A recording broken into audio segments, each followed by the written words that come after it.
What your skin says about your health. What you should know. Your skin plays a significant role in keeping you healthy, and can tell a lot about what's going on inside your body. Here's a closer look at how your skin protects you, and what certain skin conditions mean when it comes to your overall health. The role of your skin. Your skin is the largest organ, vital for protecting you from the sun's rays, germs, toxins, and other harmful substances you may come in contact with. It also helps with things like temperature regulation, vitamin production, and immune defense.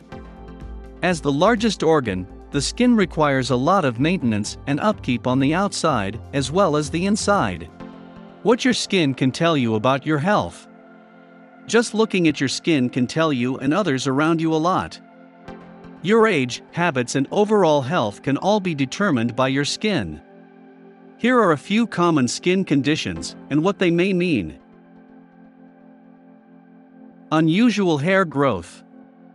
If you're noticing hair growth in areas that are typical to males, face and chin, or just below the belly button, it may be a sign of something more. PCOS or polycystic ovary syndrome typically presents with excessive hair growth, and may be a reason to visit your doctor. If you're enjoying, like the video and subscribe to the channel. It helps my work a lot. And don't forget to activate the bell to receive all notifications. Thanks. Sunspots. Lifelong sun exposure can cause freckles and sunspots to appear on your skin.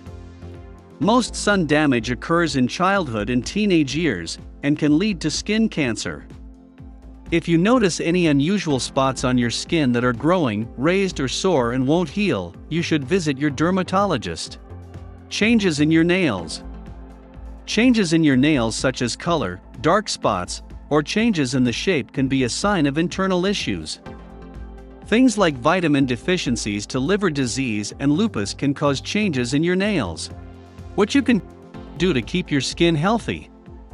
There are many things you can do to keep your skin healthy and vibrant. Staying hydrated by drinking lots of water and avoiding things that dehydrate your skin, excessive alcohol and caffeine, is a good start. Avoiding excess exposure to the sun, not smoking, adhering to a healthy diet, and getting a good night's sleep can also help. If you do start to notice changes in your skin, it's important to visit your dermatologist or primary care provider as soon as possible. This will help properly diagnose your condition and get it treated. If you liked the video, save it to your phone and share it with your friends. And for more curiosity about the human body, subscribe to the channel and see you in the next video.